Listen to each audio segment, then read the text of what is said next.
So hey guys, so Aryan Khan direct কৰা প্ৰথমখন web সিৰিজ মানে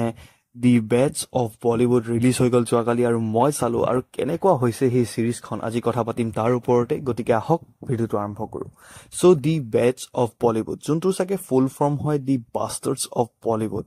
আৰু এই সিৰিজখন টোটেল 7টা এপিসোড আছে নেটফ্লিক্সৰ ৰিলিজ হৈছে আৰু 7টা এপিসোড শেষ কৰিবৰ কাৰণে আপুনি এৰাউণ্ড 3-4 ঘণ্টাৰ সময় দিব লাগিব তাৰপিছত আপুনি 7টা এপিসোড চাব পাৰিব সো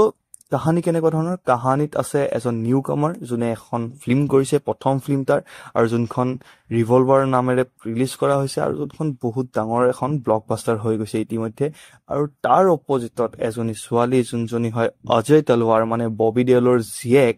যোনজনী হয় এজনী নেপকিত আৰু তাই প্ৰথমখন ফিল্ম কৰিবলৈ গৈ আছে আৰু প্ৰথমখন ফিল্ম কিবা কাৰণবশতঃ আসমান মানে যোনজন আমাৰ মেইন লিড তাৰ লগত কৰিব লগা হয় আৰু ববি দেওলে নিবিচাৰে যে এইজন লৰাৰ লগত তাই সিনেমাখন কৰে আৰু কিহৰ কাৰণে নিবিচাৰে এইটো আপুনি সিনেমাখন বা ৱেব সিৰিজখন চালে নিশ্চয় গম পাই যাব আৰু তাৰ এৰাউণ্ডে গোটেই কাহিনীটো ঘূৰি থাকে আৰু এই সিৰিজখনত আপুনি সকলো কথা ডাইৰেক্ট খোলা মেলাকে চাব পাৰিব যে বলিউডত কি ঘটি আছে বলিউডত কিয় ঘটি আছে নেপোটিজম কেনেকে চলি আছে মুভি মাফিয়া যোনটো আমি মিমত চাই থাকো বা যোনটো আমি নিজ চাই থাকো সোশ্যাল মিডিয়াত সেইবোৰ কেনেকে কাম কৰে বা কন্টেক্টত কেনেকে ফসুৱা হয় এক্টৰছবোৰত আৰু যোনবিলাক এক্টৰে 10-15 বছৰ ধৰি কাম পোৱা নাই সেইবোৰৰ কি হৈ আছে বা কেনেকে কি চলি আছে বলিউডৰ ভিতৰত বলিউডৰ যোনটো ডাৰ্ক ৰিয়েলিটি সেইটো আপুনি এইখন সিৰিজত ডাইৰেক্ট খোলা মেলাকে দেখা পাব আৰু এটা কথা মই গ্যাৰান্টি দিছো ইমান গালি আপুনি আজিলৈকে চাগে কাৰো মুখত মানে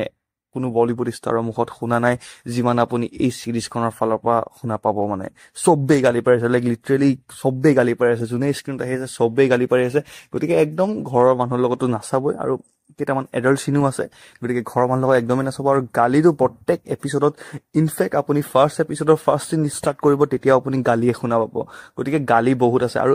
এনেকুৱা এক্টৰে গালি পাৰি আছে যোনবোৰৰ মানে মুখত আপুনি কেতিয়াও চাগে আজিলৈকে গালি শুনা নাই গতিকে সবেই গালি পাৰি আছে গতিকে এইটো ৰেডি হৈ পেলাই যাব আৰু ওভাৰঅল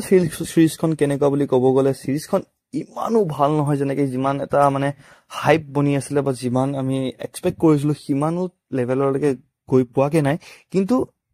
ডিসেন্ট হয় আপুনি চাব পাৰে এন্টাৰটেইনিং হয় এক্টৰছবোৰে নিজৰ কামবোৰ বহুত ধুনীয়াকে কৰিছে বহুত ভালকে কৰিছে এক্টিংৰ ক্ষেত্ৰত কাৰো পৰা মই ইমান এটা প্ৰবলেম পোৱা নাই সকলোৱে নিজৰ কামবোৰ ভালকে কৰিছে আৰু কিছুমান সিন আপুনি যোনবিলাক মানে ৰিয়েলিটিত ঘটিছে সেইবোৰ আপুনি দেখিবলৈ পাব গতিকে আমি ৰিলেট কৰিব পাৰো সেইকাৰণে চাই পেলাও ইন্টাৰেষ্টিং লাগে যেনেকে আৰ্যন খানক এৰেষ্ট কৰা কেছটোক লৈ পেলাই দেখাইছে অকমান ৰিয়েলিটি নহলেও মানে কেনেকে এৰেষ্ট কৰিছিল সেইটো ফাৰ্ষ্ট এপিসোডত আপুনি দেখা পাব আৰ্যন খানক নহয় বেলেগ এজন এক্টৰ এৰেষ্ট কৰা আপুনি নিশ্চয় চালে গম পাব যোনটো ৰিয়েলিটিৰ লগত মেচ হৈছে আৰু যেনেকে মুভি মাফিয়া সেইটো ডাইৰেক্টলি ওপেনলি কোৱা হৈছে কৰণ জোহাৰে যে ডোন্ট ফাক with a movie mafia directly যেনেকে আমি কৈ থাকো সো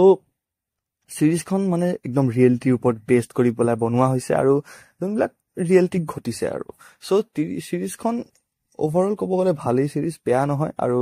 এটা বহুত ডাঙৰ গান এটা বুলি ৰিলিজ কৰা নাই মই পিছতহে গম পাইছো যোনটো তমন্না ভাটিয়াৰ যোনটো ভিডিঅ' সেইটো ৰিলিজ কৰা নাই গতিকে সেইটোক লৈ পেলাই ফেন্স বিলাকে ডিমাণ্ড কৰি আছে যে আমাক ভিডিঅ'টো লাগে আৰু আপোনাক লাগে নাই মোক নিশ্চয় কমেণ্টত জনাব আৰু আপুনি সিৰিজখন চালে নাই কমেণ্টত জনাব আৰু যদি চোৱা নাই তেন্তে চাবনে নাই সেইটো কমেণ্টত জনাই দিব